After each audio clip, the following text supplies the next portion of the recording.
Hey guys, good morning, good morning, good morning. Welcome to Sip and Chat right here at the Sugar Factory. Guys, it's a wonderful Tuesday morning, terrific Tuesday, and we're looking forward to an amazing show. You're here with me, Azem, and of course Jade. Gwenny, Dita, CPL, Martha, Stewart, Johnson.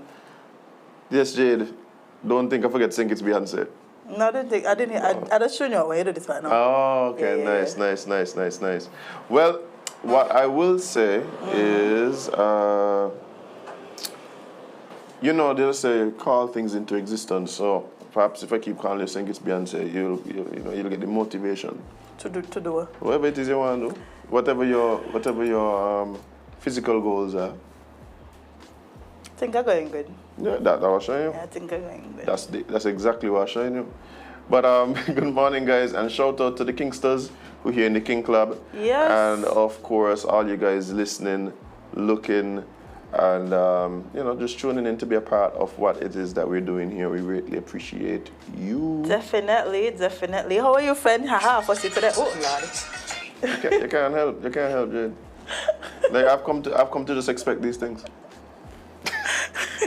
I've come to just expect these things. It's just, you know how you come outside and you expect the sky to be blue and so? Yeah. You expect one of my devices to be on? Yes. But honestly, I'm doing well. You look well.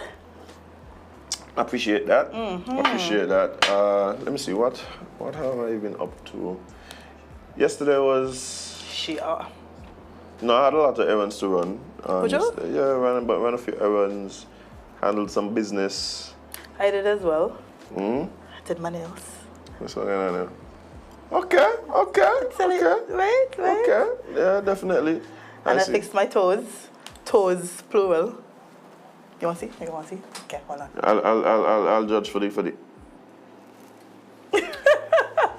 Definitely a A+ on the toes. Big up in nail tech. Who's in nail tech? Yes, Mandy. No idea who that is. She did a wonderful job. I don't have a nail tech. You don't? No, I just got to one of like the Vietnamese ladies and just be like, hey. Fix it? Fix it. I would you. That's how I went to Mandy yesterday. You know, I was about to tell you, I think it was yesterday, and I said, I'm going to tell you because you're going to tease me. Yeah. My other tongue will crack. Well, glad now that you fixed it. So, yeah, you've now taken away all the power out of my... But it's fine. It's fine. Yeah? It's fine. Yeah, important, yeah. Once I bring down the overall. But yeah, yesterday was kind of cool for me.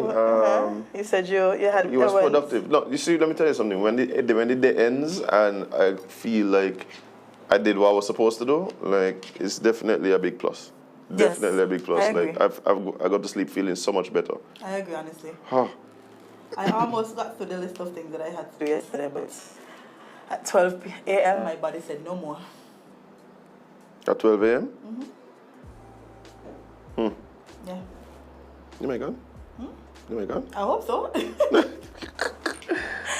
think so, man. Yes, it is. Okay, cool. But 12 a.m. Let me see. Yes, that was my cutoff time. That's a pretty regular time for you, I guess. Okay. You know me. Yeah. But yeah, what we have going on today? I know we have a special thing happening later, but we do. Yeah. Until then, until such time. Until such time. Let me see what I have on our little run sheet here. Oh, before you get into that, I know how I can shout out today. Oh yes, you didn't do that. No, these we already kind of did. You shouted out yours, but I'll shout out all of them. The bad nail text them around. Yeah, man. Beauty Boy Kai, Mandy. Who else? I'm not a specialist. But Twyala's nails. I think that's one of them. Chop Shop, Beauty Inside Out. Yeah, the classics. Yeah. The big guns. Juliano. There's a lot. No, there's a lot of nail There's techs. some really good ones though. The one young lady that I know of is Javel. Javel? Yeah. Javel, yeah, sorry. Not Javel. So my bad. Javel, yeah. Yes, shout out to Javel as well. Shout out to Javel. Like, so I know of her. Yeah, just letting you ladies know that we appreciate you. Indeed. For fixing up our ladies. Indeed. Doing the Lord's work. I'm telling you.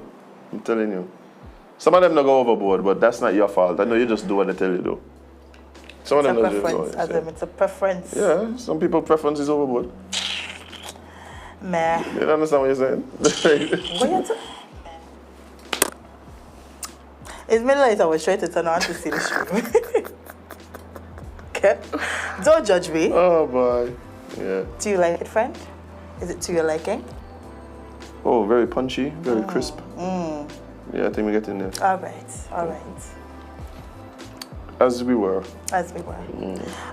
So let me see.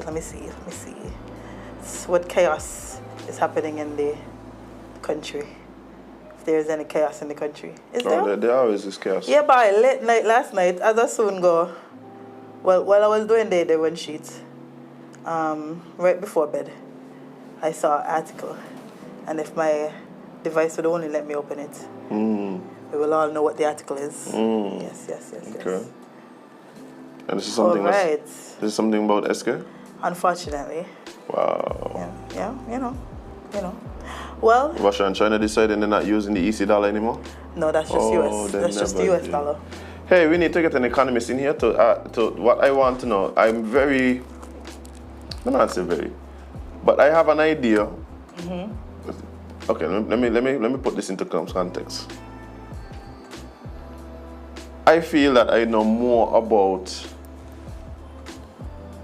what happens in like US politics and the economy, particularly the economy, how the money works, all like that, than I know about my own things. Well, I also have a story that coincides with your thoughts. Well, we'll get there. Yes. So, as I was saying about St. Kitts, unfortunately, we made it to Dominica News. Oh, no. And it says 2 Antiguans arrested for human smuggling in St. Kitts. 2 Antiguans have been arrested. In St. Kitts. In St. Kitts. Somehow we're in there, you know. And this is reported in Dominica. And we in here. The three is back together again. So hold on there. So, is it that we just missed the official report by our police? Well, I don't know, but Bucky had it. And somebody sent it to me. And I went on the news site quoted by Bucky to verify. And it was indeed right there. Yes. Interesting. I know. So, law enforcement authorities in St. Kitts have confirmed that 2 Antigua and Barbuda nationals have been charged with suspicion of human smuggling. The names of the two... charged with suspicion? I'm just read what I see, you know. Interesting. Somebody explain that. Like, you could be suspicious. They have been charged with suspicion of human smuggling. Something in radio. Okay, go ahead. The names of the 2 individuals have been withheld, and it's still unclear when they will make their first appearance in court. The men were among 32 people on board La Belle Michelle, a French vessel that capsized off the coast of St. Kitts while on an illegal journey to St. Thomas. Oh, wow. 14 Cameroonians perished when the boat capsized. 14! You know, it's saying that there's 14 people, you know. Oh, this is literally a tragedy. Yeah. Yeah. And I'm surprised, like, it's so quiet about this. Because because Africans, it wasn't Kittitians involved. Like, we just happened to be the people who saved the 15. Like, that's what that's what. But that's still terrible. Many relative. But that's really horrible if you put that into context, eh? Yeah. 14 people drowned. 2 people are locked up for I don't know the suspicion of, I don't know how that works, but suspicion of human trafficking. Are we just crickets? Well, I don't know if it's crickets. I think You hear about them being charged? No, I haven't heard about them being charged. Well, yeah. You heard the updated report on how many people died? No. Crickets. Yeah. And I haven't really heard it being spoken about even in just the public sphere, like, you know. Crickets, friend. Yeah. We are very silent on this. It's insane, boy. A French national reported that this boat, fitting the description of La Belle Michelle, was stolen. Oh, wow. He is assisting police with investigations into the matter. The survivors, all from West Africa, are currently under house arrest in St. Kitts and Nevis. The Antigua and Barbuda government has offered to have them sent back to St. John to be processed, along with the over 600 reportedly still on island. So there's an influx of illegal African... into Antigua. Oh, because of the flight that they started? I would suspect so. How would that work? I mean... How does that work? I mean, how it work? They jump on the plane and go to Antigua. Yeah, but they don't have to come to immigration? Yes. So is that they came and didn't go back? They came and they wasn't planning to leave. Well, at least maybe not to go back to Africa. Yeah, cause that's what I mean. How would that part work? Because what usually when people come illegally, no, you're right. Continue. Well, I don't know if they came. I don't know if they got to Antigua illegally. But they stayed in Antigua illegally. Well, no, but maybe what they're now finding is that these people are coming with the intention of then moving on to some other country, perhaps a U.S. territory. Well, obviously based on... Well, yeah, it seems as though what has happened inadvertently by creating this... oh, no. This area is that they've now created another human trafficking route. Oh, no. That's what it seems to be happening. Yeah, Lord. So people this is what I've been telling you about. This is what I've been telling you about government versus private enterprise, right? Watch how quick. We kind of for you to have like 600 people there ready to just come and think. You know, the type of marketing you have to be doing across the African continent. Oh no, actually, whoever did the marketing, they need to market the country because they're doing a splendid, they need to market the full country. That's what I'm telling you. Because if you convince all these people to come here so quick and stay. But even just to let them know that this thing, like, hey. You know, big Africa me. Looking to go to America. Let them know that this thing, like, hey. You know, big Africa me. Looking to go to America. I got away. Yeah, wow. You know what I mean? So it must be a big network, right? Yeah. Then to have even the capacity to like, hey, we're going on a boat, boom boom bam, have the boat. Stole a boat, you know. Stole a boat. Yeah, so there's a lot happening here. Yeah, and that just them coming really just, yes, you're correct, it opened up a whole new human trafficking opportunity, but for Antiguans to be like, come make some money doing this, boy. Well, what I because remember the captains were Antiguan. Yeah, but what I suspect might be happening is that this might just be another avenue for more established human trafficking rings. So what I would suspect happened is that these guys were employed by someone with a little bit more experience in human trafficking. They sound just like a Netflix series. Yes, may never relate to you. Yeah, but I mean, that's probably what might happen. It might not be a situation that these two men who are arrested here are the masterminds. They might just be employees of a larger ring, right? And so they would have had the resources, they would have had the network, they would have had the experience to market this to people in Africa, etc., etc., etc. And then they just needed to find two captains who were willing to go from Antigua to St. Thomas on a boat that they stole. First was the Chook City. Now it's this. Oh my gosh. Yeah. That is interesting. This is kind of this is kind of the dilemma that you face whenever there is improvement. Everything is grey, right? Everything is grey. It's not black and white. So if you start talking about building a new cruise pier, right? And you bringing in X amount of tourists. You could argue, well, what coming with that is X amount of diseases, right, into the country. You, for instance, build a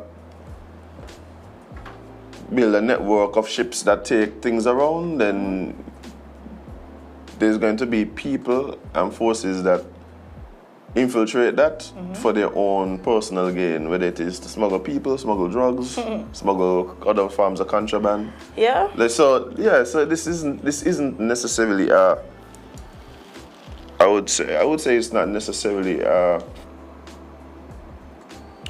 like a spot on the amazingly clean record of Gaston, no. Oh, no, man.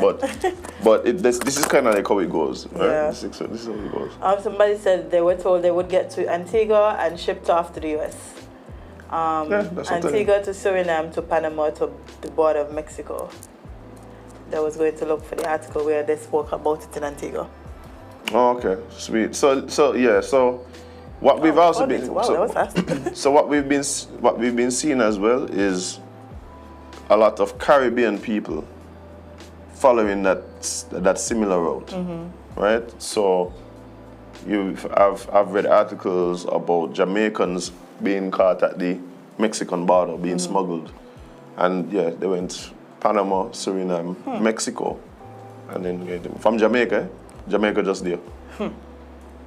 Well, this article comes from Twin Island Media, our good old friends over there, Darren and them. Big up Darren. Yes, so it says, the Chief of Staff in the Prime Minister's office, Lionel Hurst, has notified the media that in addition to the information, Minister Melford Nicholas, also present, will be the Commissioner of Police. I guess they're having a press conference, okay. So questions are being asked about the government's handling of the situation surrounding West African nationals who arrived in Antigua and Barbuda on a series of controversial charter flights. Oh, charters. Charters. Interesting. I know. Between November 2022 and January 2023. Okay. The government partnered with a Nigerian investor to establish an air bridge between West Africa and the Caribbean for tourism and commerce. The charter operation that emerged was called Antigua Airways. Some eyebrows were raised initially by the fact that the company behind the venture was a printing company called Marvelous Mike Press. Yeah, that was very interesting. I remember this whole discussion. Nevertheless, a deal between the investor and the government was inked in Antigua and Barbuda in August 2022. Prime Minister Gaston Brown announced in October 2022 that some of the funding for the venture would come from registering it as an approved business under the CBI program. Sorry, the CIP program, which is Citizen by So CBI. CBI. Why did I put CIP in brackets? However, as flights arrived in November and December, there were clear signs that at least some of the passengers were interested in migrating and at times were hard-pressed to afford what was on offer to tourists in Antigua and Barbuda.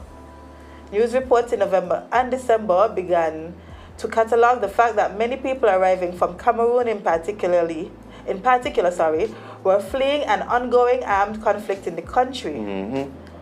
One extensive report in the opposition-affiliated outlet, Observer, reported that some passengers on some flights... Sorry, a call came into me right off.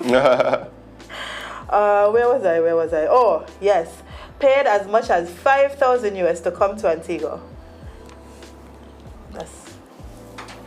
Additionally, some travelers were found to be renting substandard accommodation, receiving charitable assistance with clothing and food, and living in communities. Various news reports quoted that some as saying that they were seeking to get to South America and ultimately to North America. Let me go down some more and see what I said about this particular situation. Wait. Antigua got chief of staff? Right? Interesting.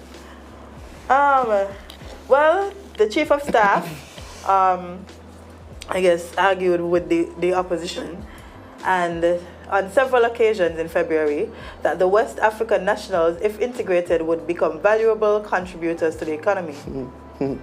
He said many were skilled and educated and ready to work. He also criticized those who opposed the idea as being prejudiced against Africans. Hurst more recently admitted that the inquiries being made by local authorities had not yet revealed such in-depth demographic information. On Thursday, the government announced that the United Nations High Commissioner for Refugees and the International Migration Organization had been invited to assess the situation on the West Africans here and provide recommendations to the government. Days later, the boat carrying a number of West Africans from Antigua capsized. So, this obviously has been an ongoing thing. Yeah. Somewhat so that they have some of the biggest ones. immigrants, some of the immigrants have been even living in makeshift communities and stuff like that. So this is something that Antigua has been dealing with since they're saying at least November last year. That reminds me of another demographic here. What's that? That I have been living in makeshift communities. I suppose you're speaking about people who would have come from Santo Domingo. Yes.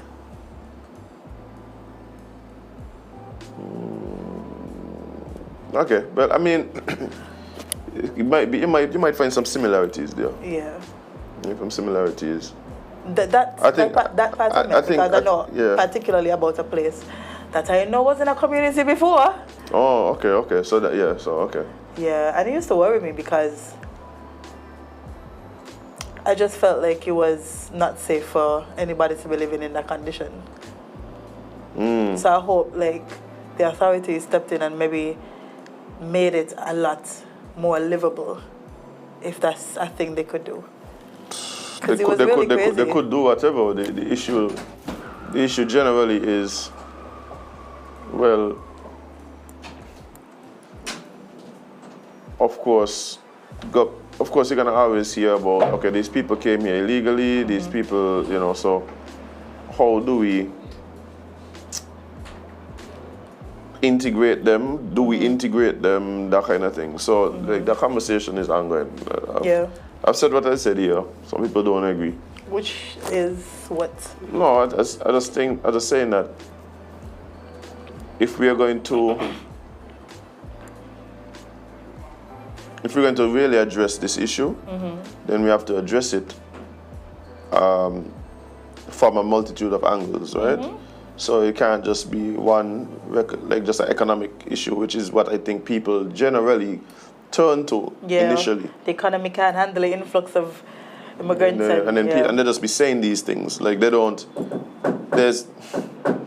just be saying these things, right?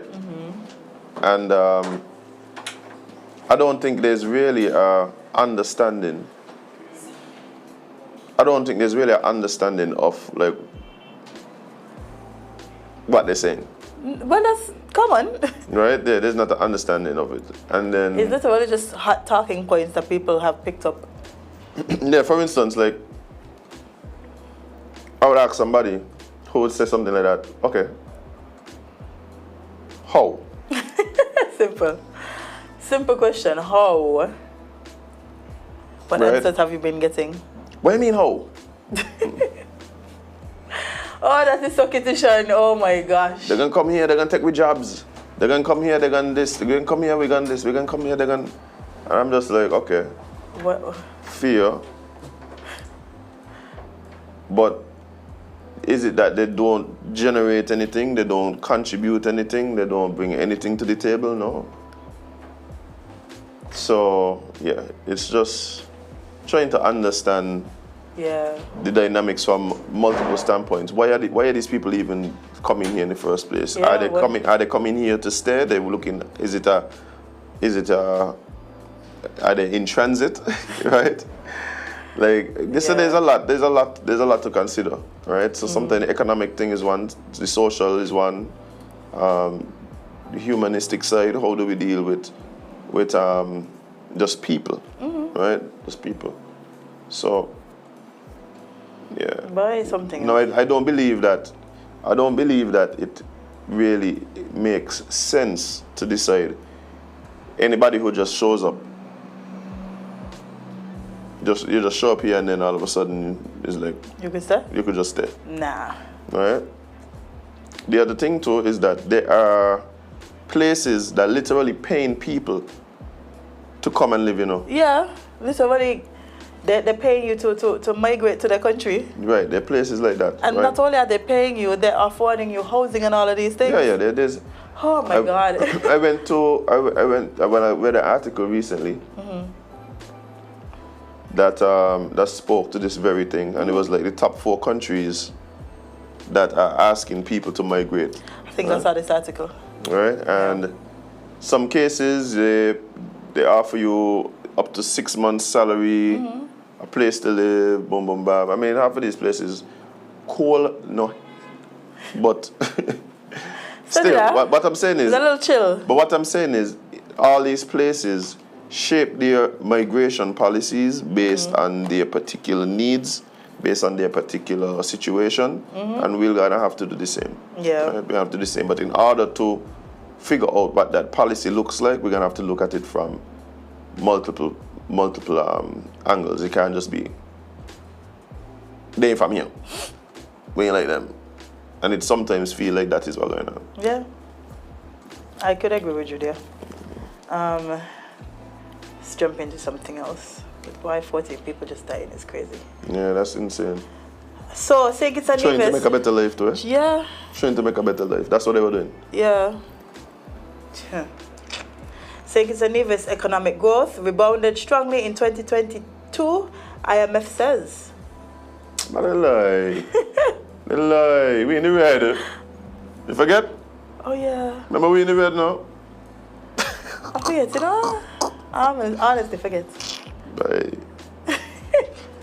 Well, in the latest report on the economic health of St. Kitts and Nevis, the International Monetary Fund says that the Federation's economy continues to rebound despite global hiccups post-COVID-19. St. Kitts and Nevis economic growth rebounded strongly in 2022 despite global headwinds. GDP is estimated to have grown by 9% in 2022 after contracting 14.5% in 2020 and 0.9% in 2021. The executive board of the IMF reported after concluding the Article 5 consultation with St. Kitts and Nevis on March 15, 2023. Recently. The report said that the lifting of the COVID-19 restrictions played a significant role in boosting a lagging economy.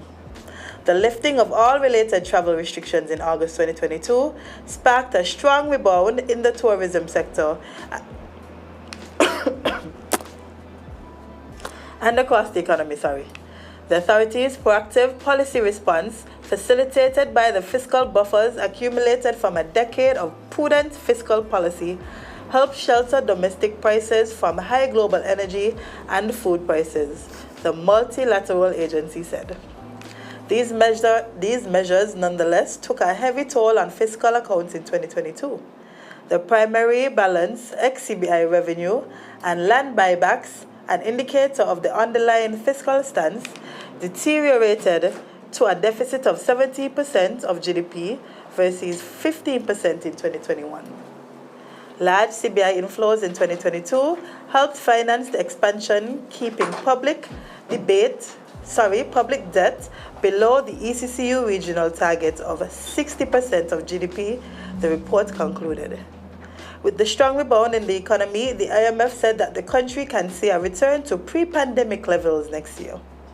Returns to the pre-pandemic activity is expected by end 2024, and beyond that, growth should converge towards its medium-term path.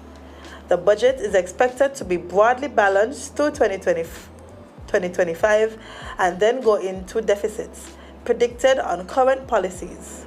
Risks to the outlook are titled to the downside in the short term, but with some upside potential in the medium term. Downside risks primarily stem from a global slowdown, particularly in the United States, global inflation and sustained commodity price volatility from lingering geopolitical uncertainty.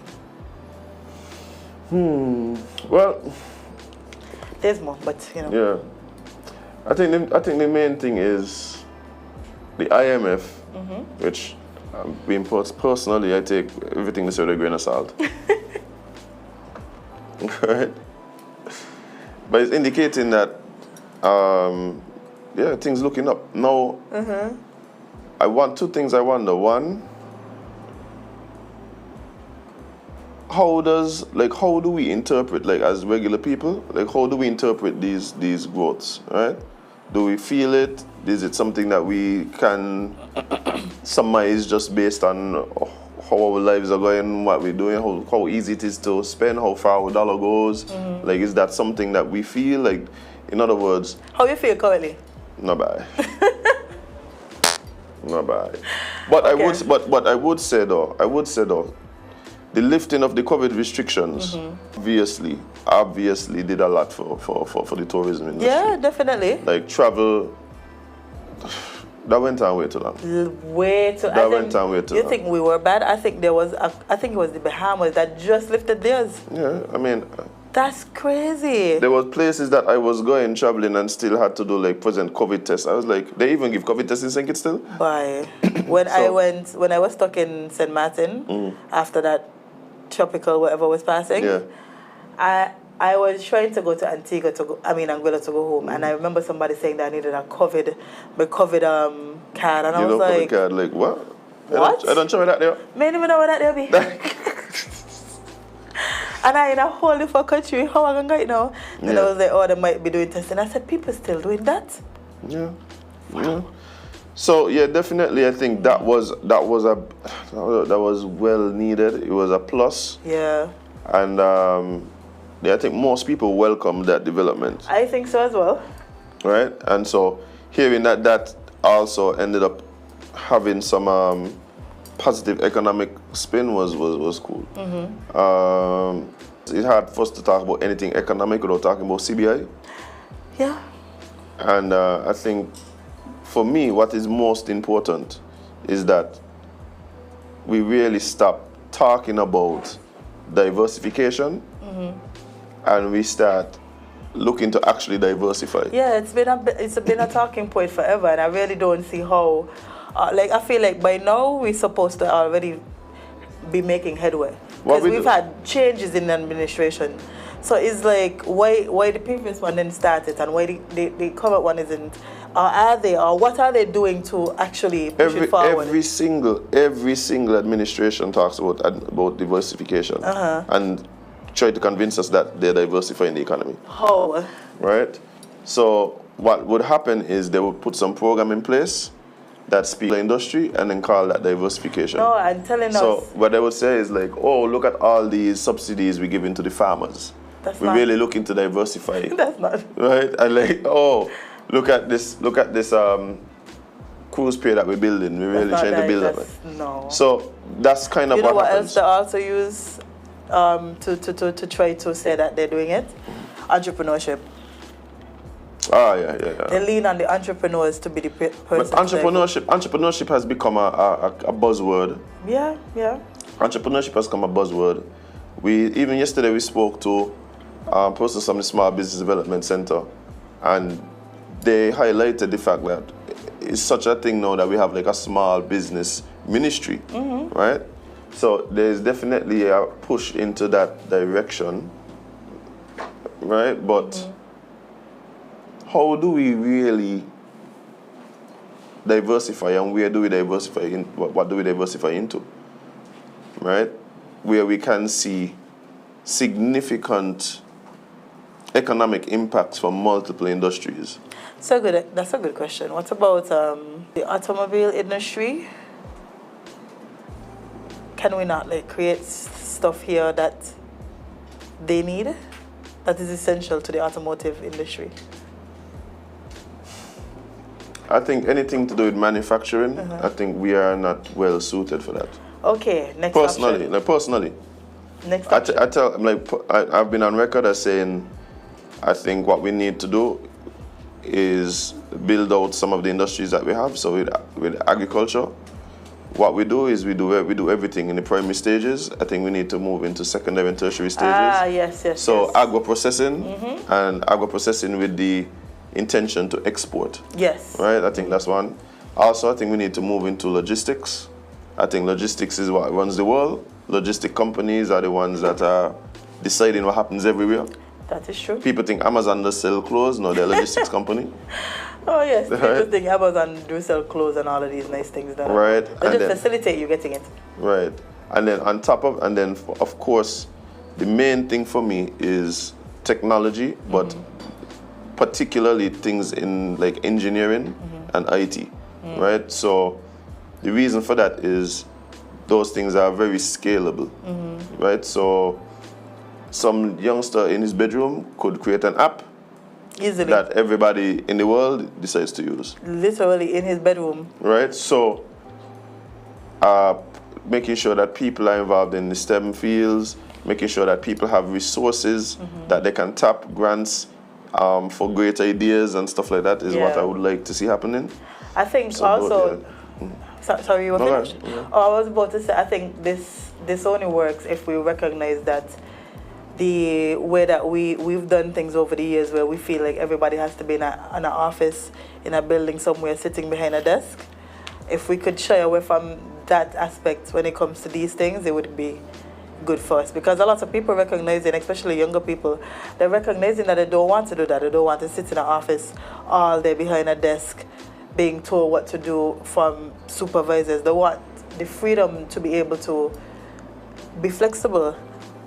And to be honest, a lot of the time, some of your best ideas happen at night. They don't happen behind a desk. They don't happen at 3 p.m. when you just had your 10th cup of coffee, trying to stay awake. That's just not how it works a lot of the time. So if we could realize these things and realize that we have to change the way that we do business or the business model, or trying to get people into different fields, then maybe that might, kickstart a little something. Yeah, the thing is that there's a concerted effort, particularly in the US, to get people back into the office. I realize after the pandemic, where that really was not an option. Everybody was pushing this work from home, being goal-based in terms of your deliverables and all of that. No, then they want you back in the office. Come back in the office. They want you back in the office. The same work they were doing outside of the office and doing it well, no problem. Matter of fact, productivity was up. Well, not, but of course, no. All of the things the same. Productivity was down, but anyway. So that of course is a cultural thing. One of the things that I think need to shift, because you're talking about things like people finding ideas and coming up with possible avenues to create income and that kind of thing. I don't think we as Kititians and Divisions necessarily have an entrepreneurial spirit. I don't see it. I don't think that. That's not that I don't see entrepreneurs, but I don't think we as a people have an entrepreneurial spirit. Like, I don't think that's part of our DNA. And so what happens is a lot of people, they imitate, they copy what somebody is doing because they see them they're making a little money. Oh well, that look easy, I could do it too. And that's not necessarily what entrepreneurship is, right? So I think how do we develop that spirit is something that we need to, as a people, really kind of look into, recognizing that it probably ain't gonna be with us, it will probably be with the next generation. Probably. But like I said, in terms of diversification, we need the government to create ecosystems where certain industries could thrive, and then by doing that, we would encourage people to get involved in those industries, and hopefully they will grow. Hopefully. But yeah, we instead of just doing this shift, instead of diversifying, we've been shifting. So this works now. Let's all put our eggs in this basket. Oh, it's failing. Let's put our eggs into this other basket. Right. Yeah, right. that don't work. We could have multiple baskets. Yeah, and I think that is thing. Even if we want to get into the finance, I think those are big things. The entertainment and media industry, I think that's one that we could definitely benefit from, but it has to be strategic. Yeah. What is it that we want to do in this? I think it's time we have that conversation. We could have it tomorrow though, because we have coming up. But I mean, they've been having town halls. Are they town halls or are they just the town halls? It's like nobody wants to use the word town hall now, so they just come up with other names. But it's a town hall. Yeah, right? They've been having town halls about this, and yeah. I don't even know if that's what I've been having it on. Well, maybe I didn't go. Let me full disclosure. Full disclosure, I didn't go. So I received reports. I actually ran into the minister last week and asked him about how things been going with these meetings, and he said they were positive, right? But I think what persons need to recognize is that there are a lot of us who are weary. Where is the understatement? I would have liked to go on to the one last week, but prayer engagement. But and not only that, though, I think when I say we, I mean those of us who are practitioners in the field. I think we just drop the ball. We don't drop the ball big time. Yeah. Whether it is infighting, whether it is about lack of clarity about our needs and what we want, whether it is the fact, and I think this is a big one that is quite overlooked, the way the system is now, and this is for everything, the way the system is now benefits some people. Yeah. So why would those people want change? Exactly. Right? And not only that, those are the people who generally, the powers that be, go to talk to about what needs to change. And it's like, and they're giving you terrible information because they don't want it to change. Yeah, because things working for me, it is. Exactly. Right? So I telling you things that I know going only benefit me and the small man or the people who try to make a headway. They're looking at you like, what are y'all doing? What are y'all doing? And then you telling them that, well, you've been meeting with people to try and fix it. They're not understanding that the people that they're meeting with making it worse. So it's like a revolving circle because you're watching them, they're watching us. We're trying to tell y'all that what y'all doing ain't making no sense. But y'all talking to the wrong people who are telling y'all the opposite. So like... Yeah, and not only that, because of the width of the industry, it includes a lot of people who literally have competing interests. Like, people have competing interests, and so you're asking the people with competing interests what needs to be done. And so you start getting, like, very skewed ideas, and then your value. So it depends on where you place your value. Like, for instance, in the music industry, like, this happens in media, right? So the labels might have one idea of how things should go, and they want things to skew in their interests. Whereas the creatives, singers, songwriters, musicians, etc., might have a different idea, totally different and would need things to be done a certain way to benefit them. So where do you find that balance, right? A lot of that has to do with leverage and power and money. Yeah, and a lot of the time the labels and the higher ups, they have more than the artists. Right. So even if you look at us locally here, you have, for instance, the promoters, and you have like the artists who have literally competing interests most of the time. So it's like when you start telling me that, and then, so who do you value? Do you value the actual resource, the factor of production, or do you value the person that helps to manufacture it, right? And so that's an age-old question. But when we start talking about developing industries, those are the questions that governments need to ask. And to be honest, I don't think the governments even recognize that. No government ever asked me that yet. That they need that. They ever asked you? No. Okay, well. No. Oh well. Yeah. Oh well. So exciting. Not really, but. Oh, did they face it down? Oh well. But that's why you just do your thing. That's why I encourage people. Just do your thing. Watch, just do your thing. If you're sitting around waiting for everybody else to come on board, if you're waiting for the government to do what they're supposed to do to make whatever happen, like governments always follow. Governments always come on in the last shower rain. Make a start, do what you got to do. Make it impossible for the governments to ignore what it is you're doing, and that's how you're going to see them come on board. That's just the reality of it. I've learned that. I've learned that over years and years of going into meetings and talking to politicians. Like, one, we don't talk the language of politicians. If you ain't talking money and votes, then they ain't listening. Then on top of that, now, like, you go into these meetings, it's like, the question is, but what is going to do for me really? They ain't gonna say that. But that's really what the question is. That's really the mentality. Yeah, so you have to, like, you cannot wait. Too many of us are deferring business ideas, dreams, right? Passions.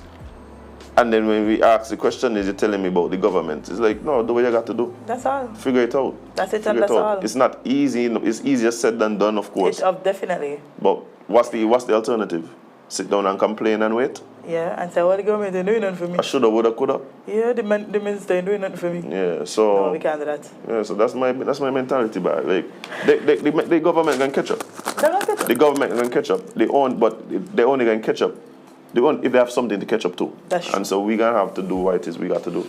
And I think that's where we're dropping short, particularly media. Yeah. Right? And entertainment. Like, within the government. Yeah. But we're gonna have a further in-depth discussion about this tomorrow. Yeah. I like your Orwell though. Your Orwell hit me deep in my soul. Orwell. That was the...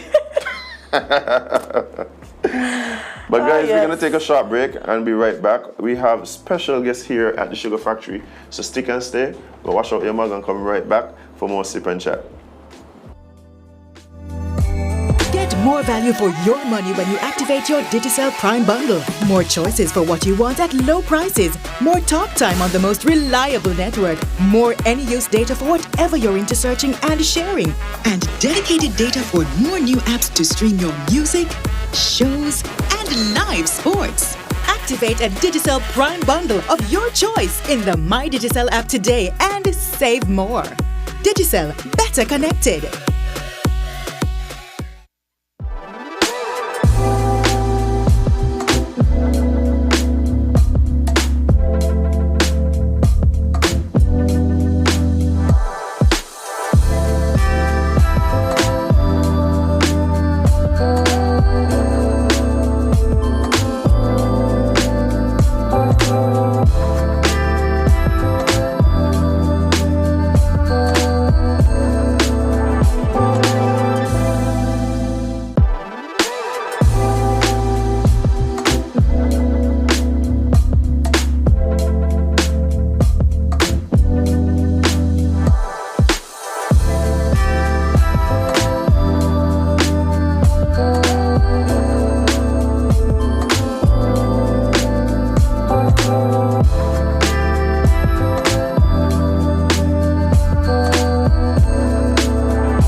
Hey guys, welcome back to Sip and Chat right here at the Sugar Factory. And as you guys can see, we are joined by a lovely young lady here with us, singer, songwriter, Abena. Good morning, how you doing? Good morning, Azem. Good morning, Jade. I'm doing good. And good morning, St. Kitts Nevis. You look good. Thank you. You smell good. Thank you. You know what I'm saying? You ever heard that? Yeah. We're going to say Western. I just walk over here, guys. I didn't even know what happening, right? But thanks for coming and hanging out with us at the Sugar Factory. It's a real pleasure. Thank you for having me. I appreciate y'all having me. Yes. I think this is the first time we've all met. Yes. Yeah, I've seen you all, on the social media. Oh, you have? And watched your show. Yeah. Okay. Look at us. Yes. Look at us. Making impacts. Yes. Well, I mean, I am very much interested in finding out even more about you, as I'm sure our viewers are as well. So tell us a bit about you, who you are, what is it that you're into, and what is it that you do? Okay, I'm Abena. I am a vocalist. I'm a singer, songwriter, and also I do like social work. I'm interested in doing supporting moms and families. I'm also a doula. I'm not sure if you're familiar with the term doula. You spoke about bring life into the world. Well, I assist. Yeah, I'm not clinically, but I assist supporting the person who's pregnant, having the baby, and after they have the baby. So I do that, and mom, sister, just lover of life. Yeah, Yes. phenomenal woman. That's what I'm hearing. Well, thank you. Yes. Well, I mean, it does. Of course, you said something there that is quite interesting.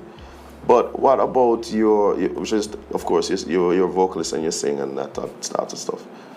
But what's your background? Like you're a beautician? Are you what's? I am born in Nevis, so I'm Nevision. Okay. Nevis. Queen City? Yes. Nice. Born in Nevis, raised, until I was 10. Okay. Born in Gingerland, moved to Fig Tree, St. John's, and lived there until we moved.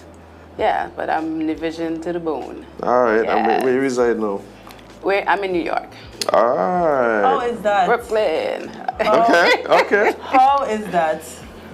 Transitioning from a nice quiet place like Nevis to Brooklyn. Well, the thing is, I've been in Brooklyn for over 30 years. Oh, okay. But I still complain every winter because it's cold. I am not built for the cold. So I will complain no matter how long I've been there. I don't do cold. Even here yesterday, I was like, why is it so cold here? That's how I feel all the time. See, somebody understands me now. Jade, I'm like, it's cold. you take it to the next level, but I understand it has been chilly the last couple of days. I wasn't ready for that. I'm like, no, I'm here. I'm in a tropical place. Come on. Judge me. Yes, Jade, you get judged. But I mean, it must have been interesting pulling your influences, from your Caribbean background, migrating to the US. How does that play into your art and how you express yourself musically? Yes, well, I never want to lose my roots. I love my Caribbean music. I love my soca, my reggae, calypso, all types of Caribbean music. I love it. So I cannot stray away from that. Although I sing R&B, I sing gospel and stuff like that, I still feel that I need to hold on to my roots. And if I can share that with the world, I can share that part of me and bring more recognition to the Caribbean, bring more recognition to that, then that's what I want to do. So I must have to try to incorporate it into whatever I'm doing, whatever I'm going to put out there. All right. I don't think you could divorce that. Nah. Once you're from the Caribbean, it's ingrained in you. It's ingrained in you. I'm a Caribbean girl through and through, and it's not going to change, right? In the blood. Yeah. But when did you discover your talent? Was it while you were in Nevis, sitting down, on your porch, or was it backstep? Backstep, one. Or was it when you migrated to Brooklyn? No, I've been singing. Well, I'm from a musical family. My mom sings. I mean, even my dad sings, sang. So it was like I was born into music. So I've been singing, I guess, since even probably before I could talk, I was singing. So I've been singing ever since. And here I would perform in like the little Sunday school show, shows and stuff. I would Sunday sing. school? Yeah. So I used to sing all the time, whenever school, whatever. So I was born into it. Okay. Yes. But I mean, there's people who would have that experience and not necessarily take it to a place where it becomes not just a passion, but even something they explore as a career. Like, how do you make that shift, and how did that happen? I love music, right? And I just want to share it. So it wasn't that hard for me to say, okay, this is what I want to do. Right. I just felt like I have something to share, and I wanted to be positive. I wanted to be that light, that positive light. And what other way to do something I love? I love to sing. I love to connect with people. So, it was kind of just, okay, let's do this. So would you say that the way I put it is like, singers sing, right? If you're a singer, you sing. Yes. Right? It's not necessarily something that you have to think about, or you kind of just do what you are, right? So you're saying that's kind of how you would say that whole development happened. You're just a singer and you sang, and you kind of pushed into that. Yeah, I used to just sing, right? Right. Because I love to sing. Right. I wasn't thinking of fame. I wasn't thinking of money. I wasn't thinking of anything. Singing was just part of me, and I just sang. And of course, you go places, people hear you singing, and they were like, "Oh, you should do this. Why don't you put out a CD? What are you waiting for a CD?" Blah, blah, blah. I mean, and again, I've been singing forever, right? Right. And now at this stage, I'm deciding to put out a CD, which, how long? So it's all about the love of singing more than about the fame and the money, right? Right. But, it's just, I guess, after you hear it a few times and a couple of times, you figure, you know what, why not do that? Because you could probably reach wider, your message can spread more, reach wider, meet a bigger audience. Yeah. So then I'm like, you know what, I sing, I love to sing, and I think I have a positive message. So why not share it? Why not try to create that art that I can share and get out to the world? So yes. But you don't only sing though, you actually write as well, right? Yes, I do write. And I mean, a lot of the time people could sing, people could hear a song and belt it out, and sometimes even sound better than the artist, but writing is a whole different thing. Like, that's you putting yourself onto paper and putting it out into the world. So how did you always write, or was this something that you realized you had to do as a singer? I actually, again, have been writing since I was younger. Poetry. I write a lot of poetry, and a lot of my poetry came out of things I was going through at the moment, experiences that I saw other folks going through, as a child. So I had books of just poems. Sometimes it would be just one verse or things like that. And so that's how it came out of it. I would just write down poetry, and that sometimes, some of them then would turn into songs. Right. So that's how I write for the most part. And it's just, sometimes I'd be dry forever. I'm like, there's nothing coming. There's nothing coming. I just need that inspiration. But then, once you have that, sometimes you just something just gets into you and you just start writing. Yes. So it happens. Like even the song Your Love, I wrote that in like a day. I was just sitting there and it just came to me. I just was inspired at that moment to write it, and I just wrote it and it was done. But there's times when it's forever. So you don't necessarily have like a writing process for you? Not really. It's just a spark that comes. I'm like, okay, something's there. I need to just write it down. So what sparked No Love? Was sparked Your Love? Yeah, Your Love, sorry. Your Love was sparked, again, just from experiencing and noticing and seeing other people, like, experiencing this type of love that came, right? You go through certain times, you grow up, you go through certain loves, you find somebody, you think this is it, and it's not it, and you get hurt, you get all kind of, drama coming, all kind of things. Right. And then you mature, you get older, and you may not be looking for it, right? And boom, somebody just comes and just treats sweeps you off. Yeah, you know what? You sweep it off the feet. Who feature You being know? I can. Oh, okay. You know, I you can get be a this kind of, sweeper. you get this kind of mature type of love that you just, you know, you grow into that. And I've seen that a lot, you know, and experienced that. I'm like, you know, yeah, this is it. So that it came out of that whole experience of just watching some of my peers as well go through their early loves, and then they just find this person, and, you know, going into their older years. Right. I love a good love story. You know, Yeah. they just say this is it. You know, all the other stuff that happened, it was practice, or it's like setting me up for this perfect, beautiful thing, this beautiful love. So that's kind of where it came out of, and I was like, yeah, I need to write this. And I think that is so relatable. Like you said, you've seen it around, people experience it, and even if it's not something that you've experienced, maybe because you are maybe at the beginning or the middle of that journey that you describe, it's still something that is hopeful, right? Yes. That even though, you know, things don't always work out. It gives you a little faith in and belief in, you know, you can love again and find your person and go old. Yes, friend, listen to your love. You will get inspired. I suppose That's what you wrote it for, to inspire people like that. Yes, you know, you go through stuff and like, I was, and then all of a sudden it's like, boom, like, I can't believe the butterflies. Yes. Jade, you talking? You talk? Okay. Sorry. She don't know me, so I can say, okay. Just roll with your breaking hands, eh? Jade, yeah. You don't believe that. Look at this face. Wow. Say a word. Hey, we all go through our stages. So wow. she did it right. Love is a stages, right? So she's going through whatever stage it happens. Exactly. You just out here polluting the minds of our guests. Oh gosh. You're welcome. But I mean, there is, of course, you spoke about our record coming and stuff for people to look forward to.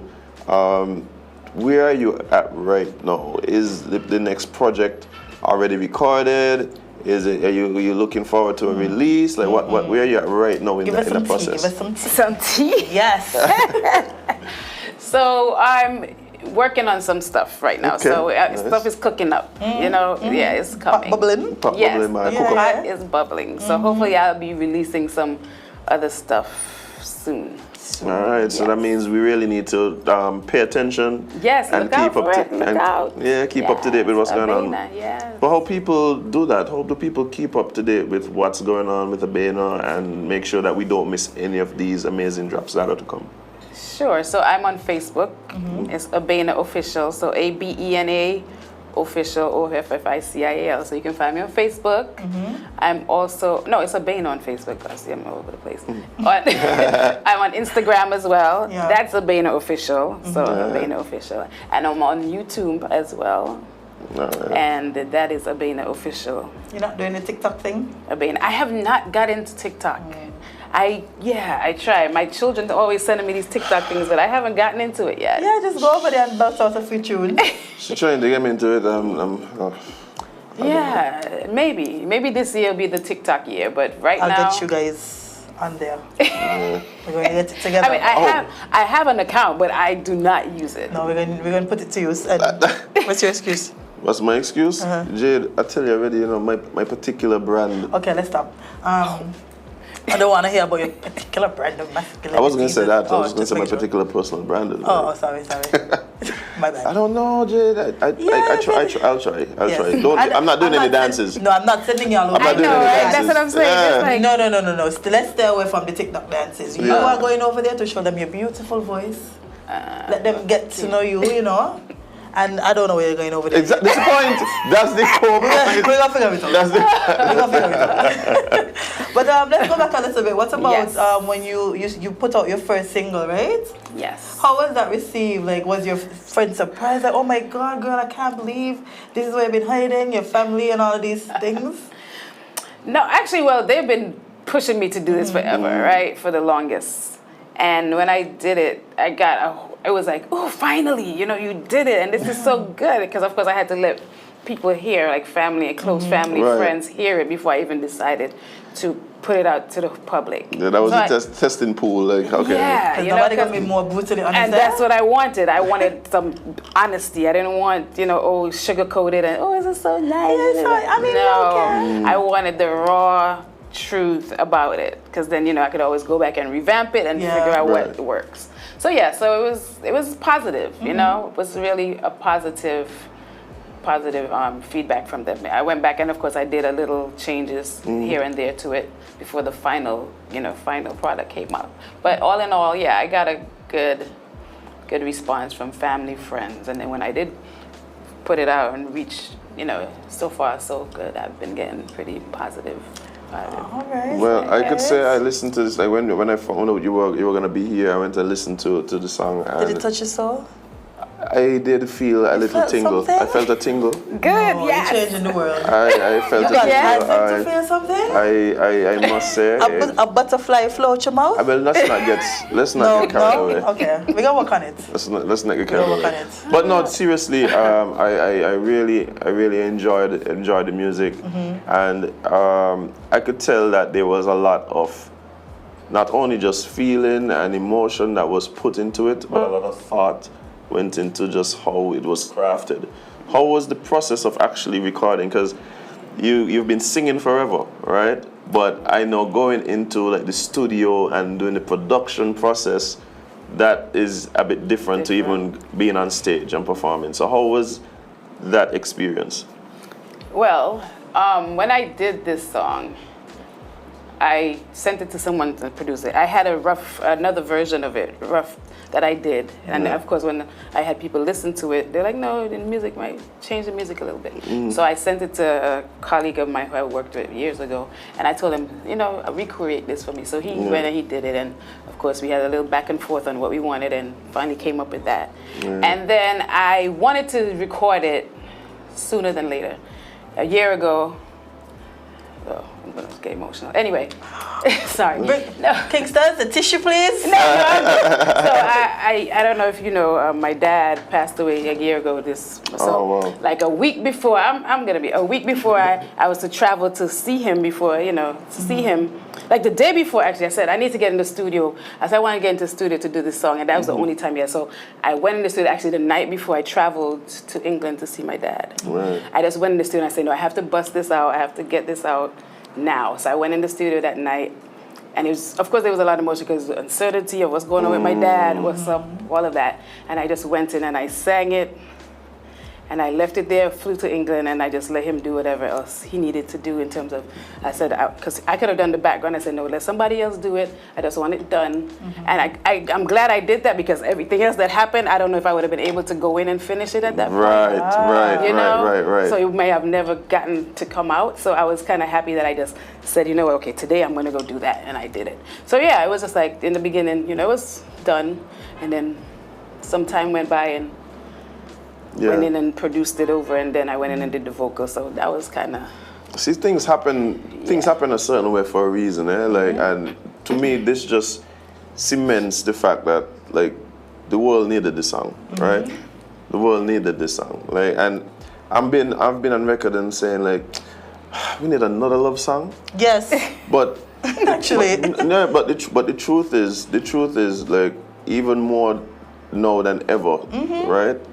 It seems as though like the message of love in its purest form, right, is a message that needs to be shared.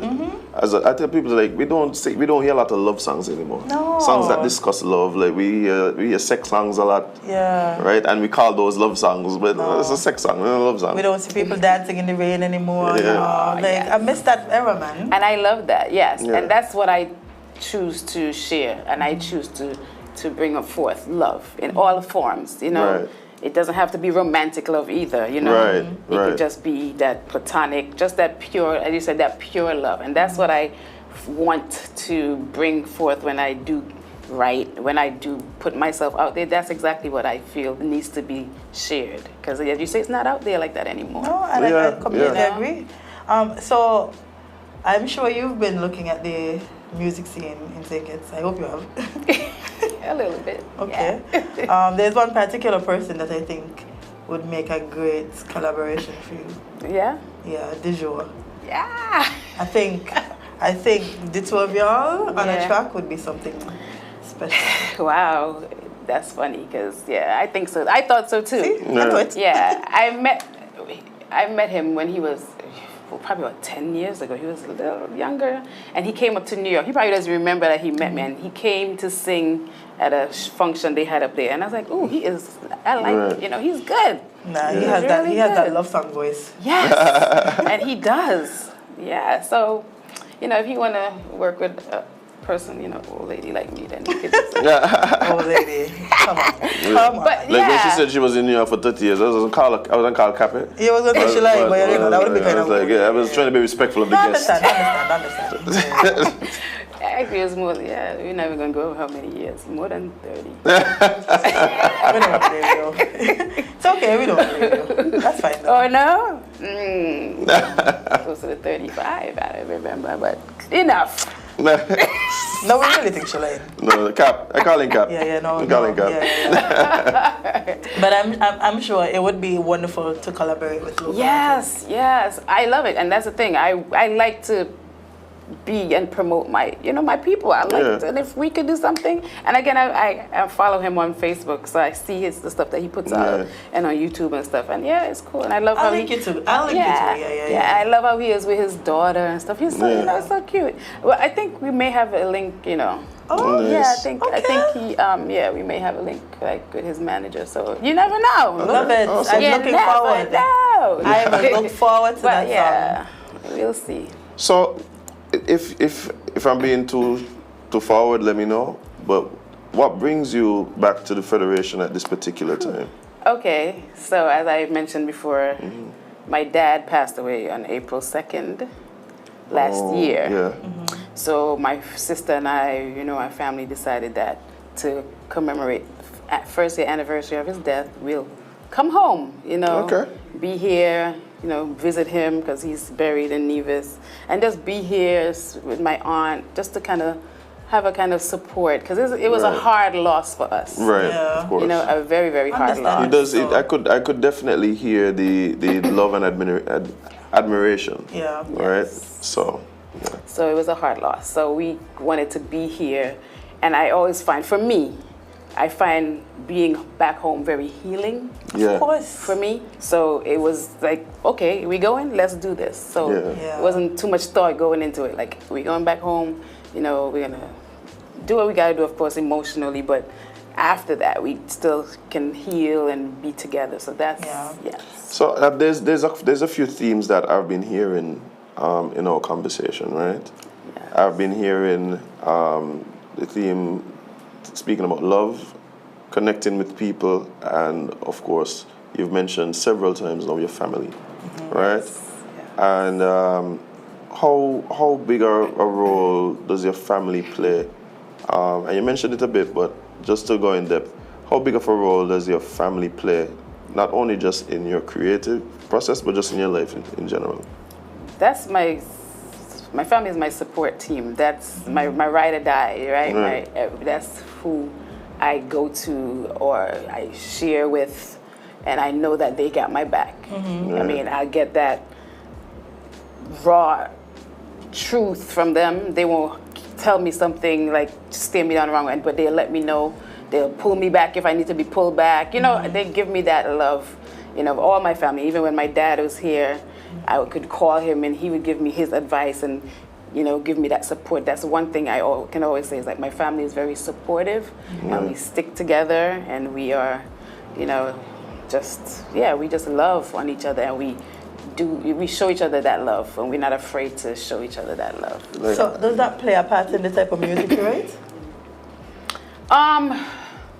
I guess so, because again, I love positivity and I think that spewed from the fact that I have that around me. Right.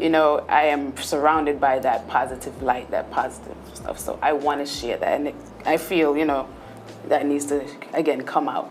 Because I want people to feel how I feel with my family, how they treat me, how they are. And if I can do that and communicate that through what I'm putting out there, then Well, I could tell that what you're saying is real. I just listening to you talk and how you talk about them. And for me, it's refreshing because so many times you see like families fall out, and sometimes from the outside looking in, at least, it's like this is something that you guys need to fix, and like sometimes it really pains me to see families that are disjointed and not necessarily together. So I'm always happy to hear of the opposite, right?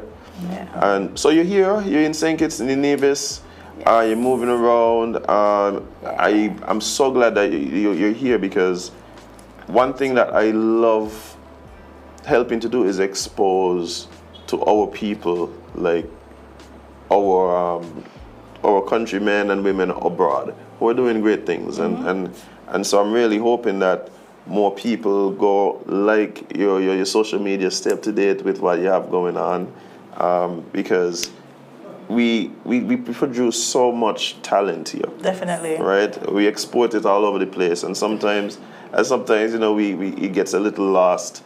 We don't recognize, like, oh, that's one of us, like, you know. Yeah.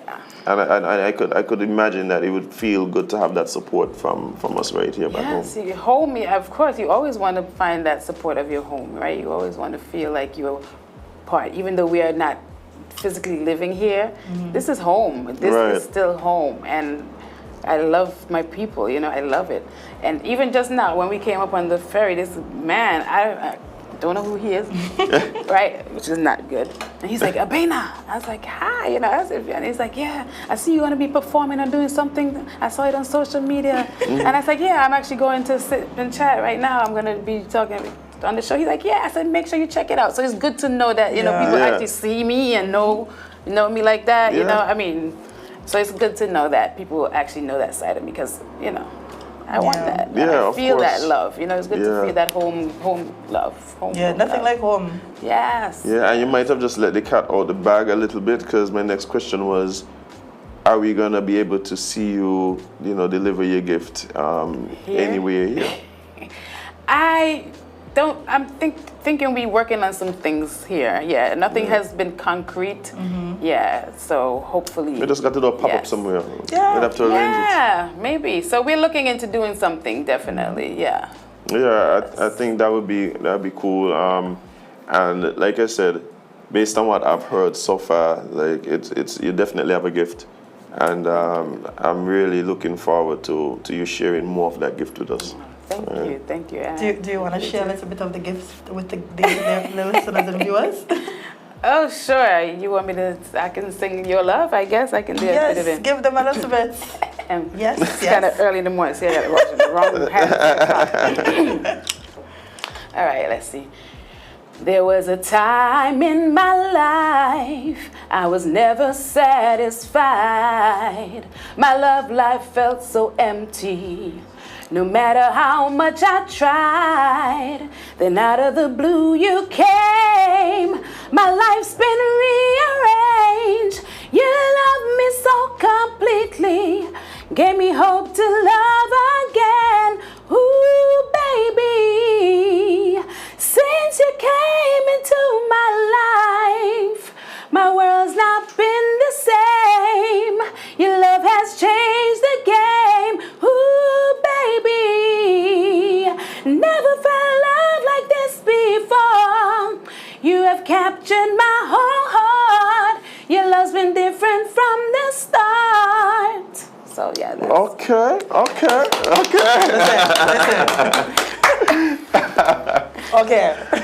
So yeah, I definitely might have to just bring you in and have you serenade me at some point. Just me alone. I'll just be eating dinner somewhere. Oh yeah, sure. Something good to you want a private show? Okay. Yeah. All right, we'll talk. Yeah. Talk business.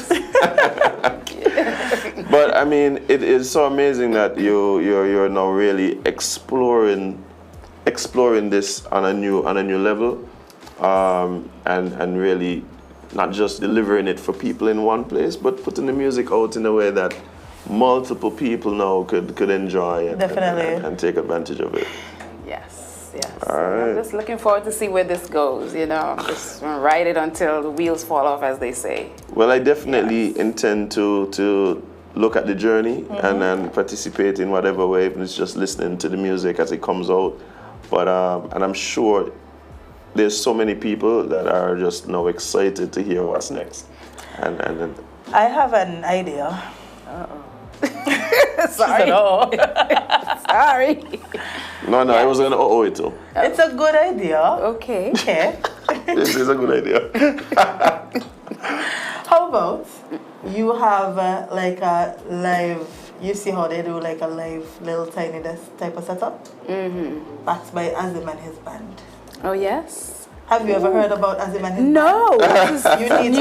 You need to hear about Azem and his band. I didn't know you had a band. Oh, yeah? Yeah, I do a little thing here and there. Yeah. Don't do that. Don't do that. You sing too? He does dance. Aye. What? Okay. What? Jade, you just laid me out and there's a camera here, you can't be telling people these things. Why not? What? Why not? The dancing questionable, but everything else? Okay, what do you play? Well, in this particular band, I play bass. Ooh, I love the bass. Yeah. See? talks to Told me. you, good idea, you know. Bass talks. Yeah, I had no So- faith, boy. Yeah, man, we definitely link up. We're Definitely gonna link work it up. out. Yeah, Yes. I'm here for a little while, so Okay. another week or another week. Okay, and a half. vibes. So we can work it out. Yeah, Sure. definitely. We could definitely work See, I something. didn't know that. They didn't believe in my idea. You see, guys, you see what I'm talking about. Okay. Sorry. Okay. We got talk. Okay. We got talk. Well, guys, it's been a real pleasure talking to Abena. And Definitely. is there Likewise. anything that you wanna leave the viewers with as we go? Anything you wanna say? Just be positive and live in love always, because I think that will make the world go round, and spreading that will heal the world. So just live in love. Love the message. And of course, just before we go, please let everyone know again your social media and where they could find you. 'Cause I know they want to hear. Yeah. They want to hear this definitely. music. Yeah, so on Facebook, it's Abena, Abena. On YouTube, it's Abena Official. And on Instagram, it's @_Abena Official. All right. Well, Yes. guys, make sure you go like, follow, and of course share on all the social media platforms with Abena, and keep up to date with what's happening. Abena, thank you so much for coming to the Sugar Factory this morning to come and hang out with us and sip and chat. Yes, thank y'all for having me, sipping and Anytime. chatting with y'all. I Anytime. enjoyed it. I enjoyed you all so much. Definitely, Thank you. definitely. It was a good time. Yes. It was a good time. Yes. Guys, we're going to take a short break and be right back with more Sip and Chat right here at the Sugar Factory. Stick and stay. Don't go anywhere. We'll be right back.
for your money when you activate your Digicel Prime bundle. More choices for what you want at low prices. More talk time on the most reliable network. More any-use data for whatever you're into searching and sharing.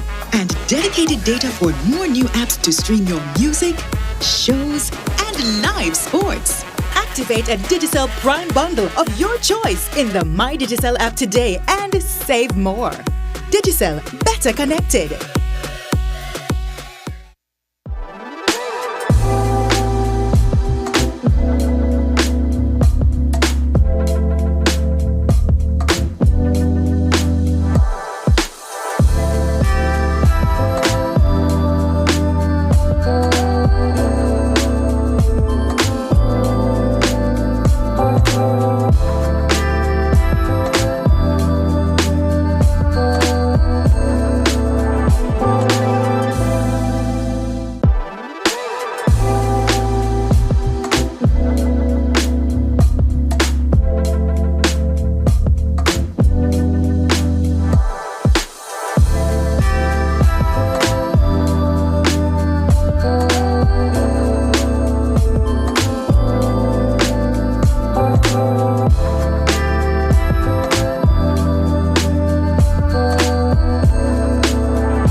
Hey guys, welcome back to Sip and Chat right here at the Sugar Factory. Azem and Jade, as we wrap up the show Sweetest today. place on earth. Boy, tell me about it. That's the new tagline. That's the new plan.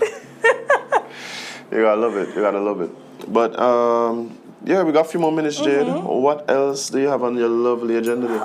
Let's see. So we can talk about the deadly Marburg virus in Africa. Oh, me, I'm another virus. Yeah, we could we could talk about a man that was arrested with hundreds of rounds, ammos, numerous weapons, and documents. He had a lot of things, Azem, like a ridiculous amount of things. Let's start light with the ammo. This is definitely Jade picks. These are Jade's picks, guys. Just letting you all know. This is Jade's picks. So they are. They are. And all of them go like this. Actually, let me start at the lightest. We have new astronauts going to space. Oh, we probably should have ended with that. But, okay. You said light, you know. Now I feel like we should go from light. It gets very dark. It gets, oh. Yeah, so okay. Tell us about the astronauts. Yes. One of them black. Oh, wow. Yeah, so NASA reveals historic coup for 2024 Artemis moon voyage. The United States Space Agency has unveiled the 4-member crew for its upcoming mission around the moon. A team that includes the first woman, the first person of color, and the first Canadian assigned to a lunar mission. We've just been sending white men from America in space for years. Many Russians been going to. Yeah, them too. But, Jade, you want the people who question the moon landing? Yeah. Okay. Because this don't Yeah, sound... no questioning it. this don't even sound like they're going back on the moon here. Yeah, they're just going on it. Well, we never put nobody back on the moon. The man who they said they put on the moon don't even say yes. Like, you ever see an interview? Yes, yeah. He was like, well, you know, I went, We went to the space. Like, sir, did you go on the moon or not? It's a very straightforward question. How are you meeting about the bush on this question? You can't really misconstrue it for anything No, else. not at all. As if they had sent me on the moon and I had landed, y'all would have known. Yeah. Because every day No matter who I talk about. Hey, good morning, my name is Jade. I've been to the moon. Yes. That would have been my intro for everything. But you know. Jade, going to need to sip your matter so I think it's Johnson Moonland. Been to the moon, Johnson. And I asked this man if he'd been to the moon. He's like, He's humble, Jade. He's just humble. Humble? About some moon landing. The first one. Come on. Just say we thought it was the moon. But the thing is, this is so like this script for like a really bad like space movie. Now waiting. I'm just waiting. It's like, yes, we're going to the moon and we have a woman, a Canadian, and a black man. What kind of Netflix documentary? Now I'm telling you, Jade, the whole thing yes. does sound interesting. Y'all bring back an alien so we can see one. Because I don't understand how all these people been going to the moon and space and ain't see one alien. Come on, Azem. Come on. The aliens ain't there, Jade. Azem. The aliens don't want to be seen. They don't want to be seen yet. We've had hundreds of sightings of them on Earth. But the place where they actually live, we're seeing them. They don't live on the moon. I didn't say the moon. I said space. No, but they ain't really going to find space. So Azem, if you're driving down the road, you don't see the traffic? Not always. Which road you just drive? If you're on an abandoned road. So space is an abandoned road? Jade, you see where I live? I could drive on my road and don't see no traffic at all. Fair point. Because I just, you know, I feel like if all the people that has been to space, the Russians, the white men, the other set of white men. All the whites. None the whites in no alien? Or maybe that's how we're getting these alien movies, because they're seeing them and telling them. Maybe. We can't see them in space because they just live here. They live among us. Yeah, some of y'all are definitely aliens. I can see that. Yeah. But yeah, you know, they're going to orbit the moon again. So how many times we need to orbit the moon? What are we looking for? I don't know. I'm trying to figure out what's the mission. It can't just be to say we could orbit the moon. It cannot just be that. When the Kings is going to tell us what the mission. Yeah, one is basically reconnaissance.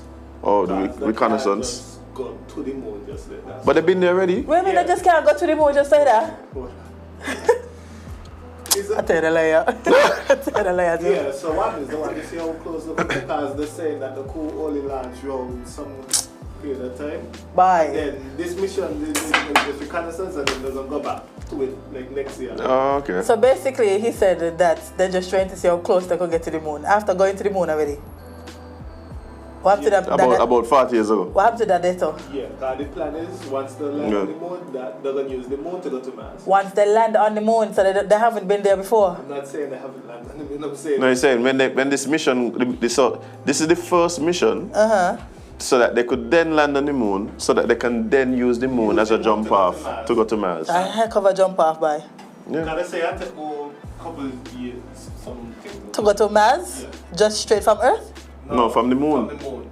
So they can't just go straight from Earth. That's what I'm trying to figure out. Because it's too much resources. Yeah, too much resources. They're going to go to the moon. Go to the moon. So they're going to build a whole spaceship out on the moon and then hop over to Mars? No, station. So they could let with fuel and so. Yeah. Basically, it's the whole slingshot thing. They're going to use the moon to... Slingshot them And then they're over. going to go to Mars, and so the white people just invading other planets now. That's where we But no, they reach. put a black man there to try to set it up. No, we could see through that, you know. We could see through that, man. The white people do what the white people just do. But you know how many sci-fi, colonize the moon. Jade, that's what they're gonna do. That's my point. They're gonna colonize Mars too, and then what gonna happen is Mars gonna end up fighting for independence because Oh my God, they're going to send us go beef with aliens for real. Mars gonna secede and They're going to really send us to there's gonna be a war. There'll be a war between Who asked for this? the humans. But Jade, we have been long gone before this. Yeah, but my people gonna be here. Yeah, that's what That don't matter. My lineage gonna be here as a. What you think gonna be the difference between people born? Hopefully. What do you think the difference between people born and Mars is going to be between people born and on Earth? Listen, it's supposed to be tall. Because of the... One of them Individuals gravity here. One of them astronauts gonna try to look at alien, you know. Shit, what kind of your life, girl? No, that's what. How we get from colonizing Mars to like That's a part of colonization. What are you telling me? alien coitus? So you're telling me sex with people of indigenous descent, of black descent, and all of these things. Sex has not been on the table for the people who have been colonizing countries. But how we get there? Well, I mean, that's what gonna happen. Jade, so you believe that there's aliens on Mars? There's aliens somewhere. Then they're gonna find them and they're gonna duke them. Okay, so why? Because that's what they just do. That's what they just do, Darrione. What's the they look like somebody that It don't matter. It don't matter. It don't matter. Stranger things have happened. You going on? But Jade, Somebody gonna be curious, you know. This is why Jade is international. Just chalk it up as that. No, it wasn't gonna be me. It wasn't gonna be me. But I know someone are you. Oh my Maybe God. not time soon. But the idea gonna happen. Okay. Then we're gonna have inbred babies. Okay. Oh yeah, this game real weird now. I don't remember that I said this. I don't remember years from now that I said this. Yeah, I might not be here. Jade need to come in the King Club. So I want, but that ain't gonna happen. Judge me. Judge me all you like. Jade, I do that daily. Yeah, I know. I realize. I realize. That's okay. But I said what I said, and I stand on what I said. One of y'all gonna get curious. Congratulations. Oh, sorry, I'm with me, boy. Once you know. Yeah, I know. I'm very self-aware, Azem. Right. One thing about me, Lovely. I'm extremely self-aware. Lovely. Somebody who was not self-aware, however, This guy. this guy. This guy's wild. So, a patient steals ambulance that took him to Manhattan Hospital, takes it on a drunken 25-mile joyride. This sounds like somebody that would look an alien. I'm gonna lie to you. Oh my gosh. A patient stole the ambulance that took him to a Manhattan hospital Thursday and took it on a drunken 25-mile joyride before he was caught by cops, police sources said. Matthew Checo had been taken to Mount Sinai Morningside for evaluation, sources said. After he was released, Checo, 47, went back to the same ambulance that had transported him, now parked near the emergency bay, unoccupied, but with keys in the ignition. I bet they're going to do it again. They're going to carry them keys with them. I bet. And sped off in it about 4:50 a.m., sources said. The ambulance was tracked by GPS device and an alert was issued. State police tried to pull Checo over on I-87 near exit 9 in Tarrytown in Winchester Country and then followed him while he failed to comply, the sources said. When Checo headed over the Mario M. Coma Bridge, which connects Winchester and Rockland countries, he ran over the stop strips state trooper had laid across the roadway and the ambulance tires deflated. Checo, who lives in Washington Heights, was arrested and charged for grand larceny, possession of a stolen property, DWI, and fleeing a police officer.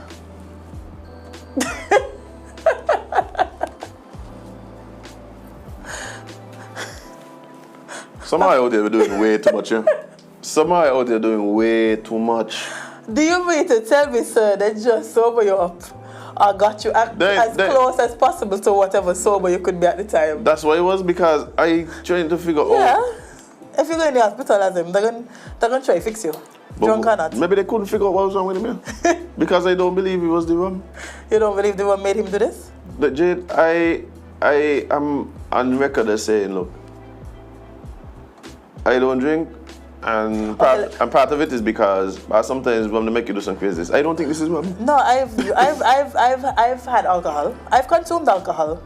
I've never wanted to steal an ambulance. Right. Especially one that just took you there for some help. And then when the police trying to pull you over, you're just like, no. Maybe they had. Suppose he just stopped to pick up somebody. Like suppose joyriding, he had a car, like, you know, the ambulance walkie-talkie thing. The PA system in the ambulance. Imagine he showed up to pick you up. Like, this was the actual thing one time, eh? Like, a guy stole a police car and then she drove it to a disturbance. And the people The disturbance was at Digicel? No, this was not the Take It story. No, not that one. No, not that one. Still can't believe that happened. No, I can. I can.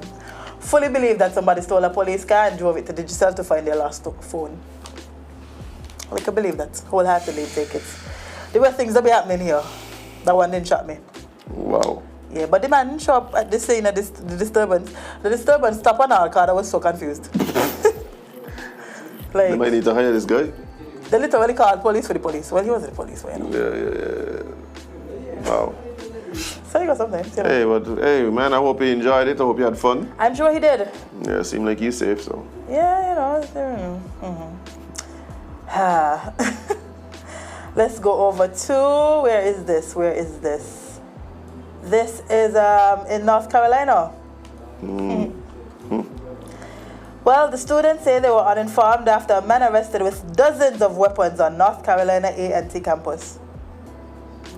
There's a lot of charges. A man was arrested and charged after being found on a Triad College campus with numerous weapons and hundreds of rounds of ammunition. Hundreds, eh?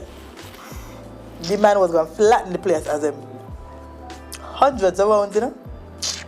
Wow. According to court documents, Brendan James Bentley was charged on Sunday, March 26th, with the following: felony having a gun on educational property, felony having an explosive device on educational property, reckless driving, possession of a weapon on educational property, not a gun. That to specify baby gun this time. No, I mean he didn't only have a gun. No, he had plenty things. Driving with a revoked license, carrying a what he was doing, and carrying a concealed gun. The court document says on Sunday, Bentley was found at the intersection of Sullivan Street and North Benbow Road on NCA&T campus with a revolver, a loaded handgun, a rifle, 2 shotguns, several rounds of ammunition. But he was driving a dump truck, no? Because a school bus. Let me go there. So nobody see this man packing this vehicle with all his guns. Nobody was suspicious. That's a lot of gun in Azem. Jade, we could have been having a totally different discussion. Wait, they did, you know? Oh, yeah. Remember they said also had things that were not guns. He was also found to have a makeshift firework explosive, brass knuckles, a machete, a sword, a blow dart weapon, a crossbow, a hatchet, a stun gun, a dozen knives, claws, and a baton. He knows something that we know. Does this man know something that we don't know, Azem? He shop at this school. Listen. You sure you didn't think he was heading to the airport and going to Ukraine? Was there a zombie apocalypse that we didn't hear about over the weekend? The man got it, but the man really got it. The man got a full Grand Theft Auto arsenal, you know? But the man got the what you call it there, right? The full zombie apocalypse like toolkit, yeah. Cause like where you the man got claws, a crossbow, a hatchet, brass knuckles. The man had fire, a sword. I am actually now thinking that we had this all wrong. This guy obviously just thought that the zombie apocalypse was upon us. He wasn't going there to kill anybody. Well, any live person anyway. Yeah, he wasn't going there to kill any live person. No. That's why they were able to catch him so easily, because he really wasn't intending to kill anybody. He was intending to kill the undead. That's the thing. Yeah, he was planning to kill the undead. Yeah. Jade, you hear what the man had it? Yeah. Plus all the guns them. Listen, I'm glad y'all catch he because He probably heard about the mango virus in Africa. he was very off. He was very, very far off. Like very far off. Yo, this could have gone so south, yeah? Bro, the man could have flattened the school as him. Flatten. Because how do you even gain access to these things? How do you even take like all Amazon? of these things? How do you get access to this thing? Well, yeah, Amazon. I'm pretty sure you can find the bottom row on Amazon. Yeah, the bottom row. He had more things.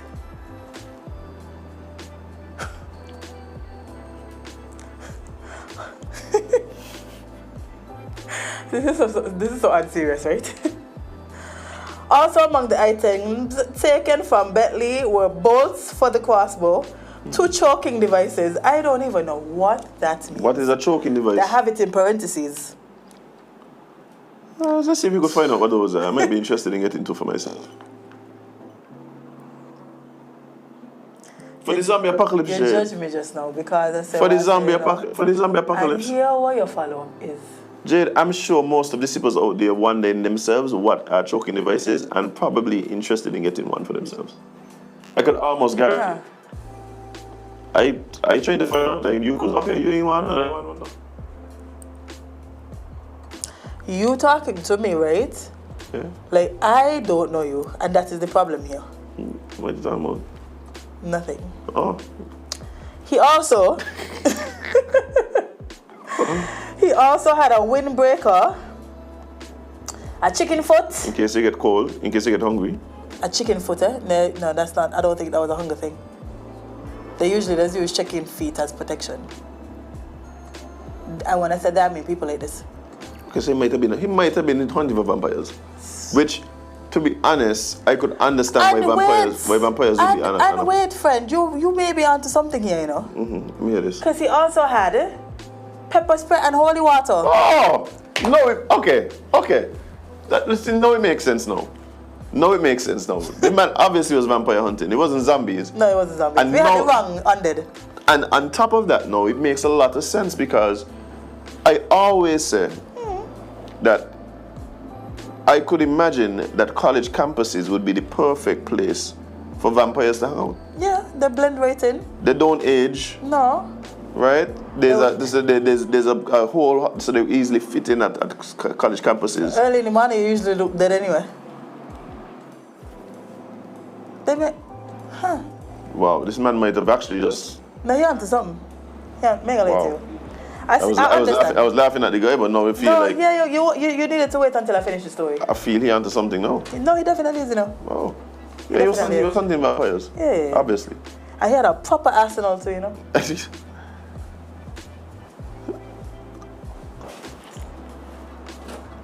Man just working on his. We need some multi-view cameras in here, just set up. Because I need the people to see what I just be seeing daily. Oh, but hey, glad you guys got this lunatic out of the street. Yeah, man. Yeah, put here one of the padded rooms. All jokes aside, glad that nobody was hurt in this attempted vampire execution. Yeah, because this could have gone left, like several reports. This is why you don't go out in the night, Jade. No, you shouldn't. The body say happening in the night. This happening in the day. Yeah, that's what. He probably was going to kill people in the night. You can remember the vampires come out in the night. Ah. Okay, I'm with you. Yeah. I'm with you. Let's talk about the thing Putin gonna get assassinated. Yeah. Putin thinks so too. Clearly, because he's driving around in a padded train. Yeah, that's the point I'm making. Have you seen Have you seen Putin's meetings recently? I haven't seen one recently. Well, how big Putin's looking? Putin would be having a meeting, right? Mm-hmm. No, wait, sorry. The last one I saw was the long table one. That's the point I'm making. When Putin have a meeting, right? Putin need a PA system to talk to the person next closest to him. Yeah. Because the person at the other end of this 180 meter, like Putin having conversation with people at the end of the 100 meter, the start line and the person at the finish line. It's like we up by OJ's complex and the person down by Rams. Yeah, pretty much. So that's the point I'm saying. Like, if you all think this is news, Putin and all think he can get assassinated. Well, that is clear. ex-CIA chief dubs Putin's dead man walking predicts violent regime change in Russia. Russia's Vladimir Putin could be eliminated by his own military brass He could be eliminated by his own military brass, fed up with catastrophic losses in Ukraine, which would finally bring the war to an end, according to an ex-CIA official. James Olson, a decorated former chief of counterintelligence labeled Putin a dead man walking in a candidate's interview with The Sun. It's not going to end well at all. I believe Putin is in a no-win situation now, the 30-year veteran of the spy agency said. No? No? Okay, well. No, but the threat is definitely there. Yeah, man. What I think this is doing, I'm going to tell you what I think this article is really about. What? I think the article is really about the fact that there may be world superpowers outside of Russia, whether it is the US or someone else, who are attempting to assassinate Putin. Understandably so. No, and this is an attempt. This is an attempt to shift the blame to someone local. So they're going to assassinate him, but try to blame it on the fact that. But blame it on say it's Russian. The Russians, it was in America. No, it was Russia. Because then all that would happen is turn him into a martyr. True. And they don't want that. That would turn him into a martyr, and then that might actually galvanize Russia behind whoever next strongman they will end up electing Putin as their leader. So and they definitely don't want that. So they're saying no. You see that he was moving missiles today? Yep. Who said, y'all could try to kill me fire what? But I'm making that alone. Yep. But he been saying this long time, you know. He been telling y'all, yes, you may kill me. However, I'm not dead by myself. So I play fire one. The problem I'm having with all of this is that here we are again, where the leaders are having their little the little spats, and here tens of thousands of innocent people are dying, losing their homes, cities, years and years of history, architecture, culture, gone. Wiped. It's like, come on, man. What's wrong with this species? No other species that do this here. Let me don't say that again. You hear me? Because I was about to say, and you want to convince me. No, don't even. Look at our species, Azem. No, but Jade, it's really unfortunate. It is. There are thousands of people dying. And we're so desensitized to it because we see it all the time. Like, this is constantly in a news cycle. War and famine and, tragedy. And so it's like we're so accustomed to it. So we don't even see the need to realize what Putin is doing is insane. The man literally flattened his own country, somebody else's country. He flattened another country. The geopolitical system right now is quite intense. Yeah. It's obvious that there are a few countries that are trying to undermine and destabilize the US dollar. US, Russia. China, Russia. India, Brazil, okay. Saudi Arabia, Ghana. Bayer. Very big economies, particularly India, China. That huge. Is if Africa jump ship now, lad. What is happening is that the only advantage that the US has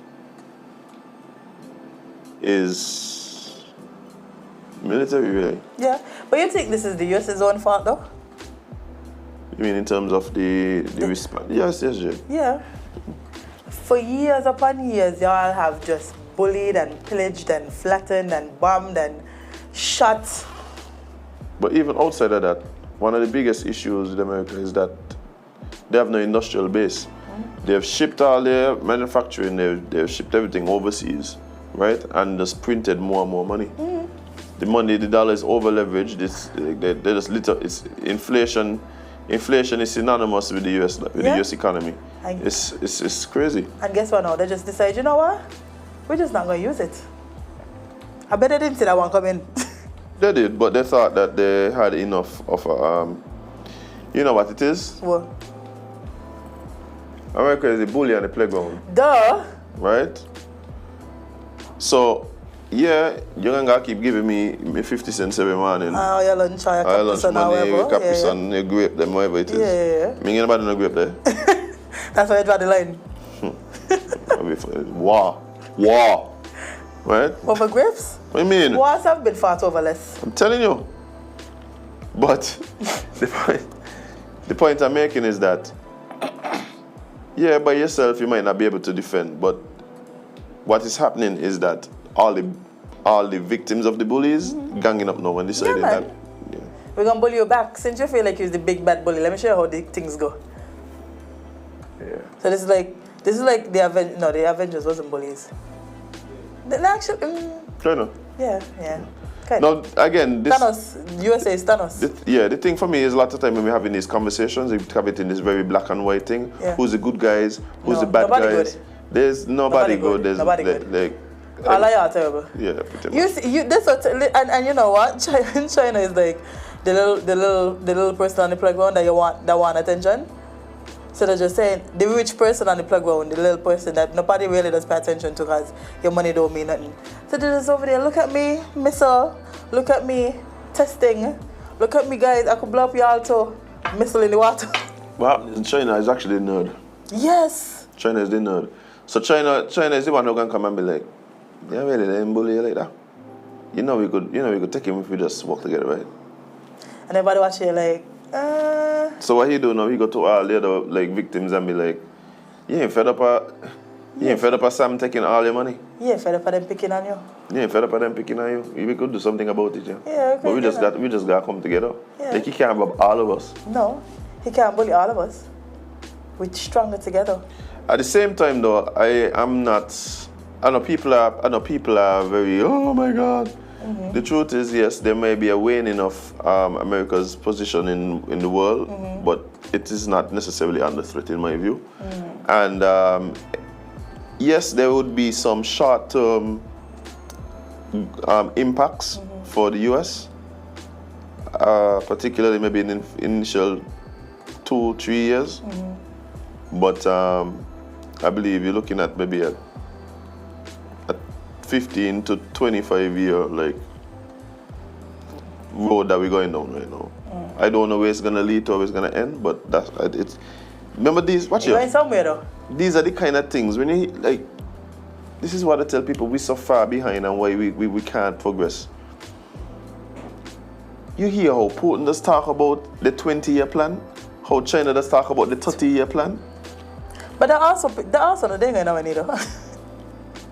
They're also not nobody voting out them, you know. Like they know they're not being voted out. They know they don't have to worry about some other party coming in and taking over. So they could talk confidently about this. Remember, China has one party, yeah? One. So of course they got long year.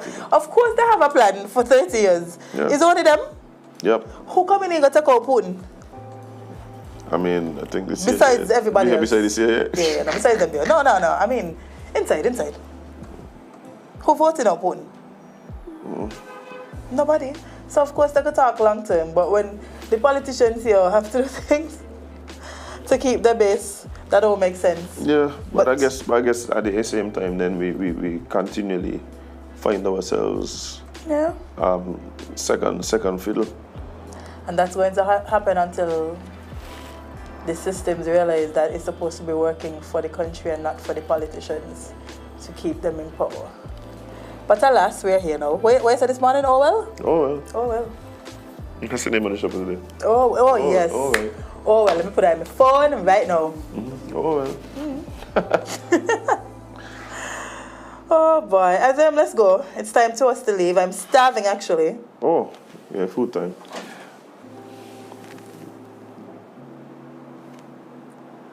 Tell you we need a camera here, you know.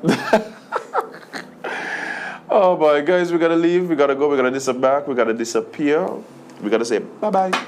Bye-bye. Yeah, it's been an amazing day. I had a great time. Lovely episode, man. Lovely episode. Talking to Jade, and of course, thank you to Abena for coming through. Lovely woman. Indeed. Lovely woman. Looking forward to all the collabs and the good music we're about to get. I love me a good love song. Yeah, things happening. And so, yeah, guys, appreciate it so much. You guys taking the time out to come and hang out with us right here. at the Sugar Factory for Sip and Chat. Trust me, I keep saying it, but we are just so grateful for all the support. Continue to like, share, subscribe, comment, let people know where we are on Facebook and YouTube, Sugar Factory INC.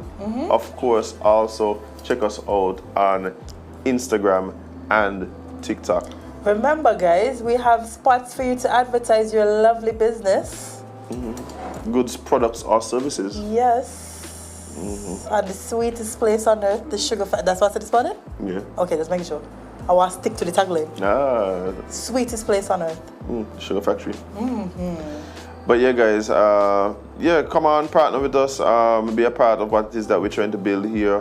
We are quite excited about what's to come.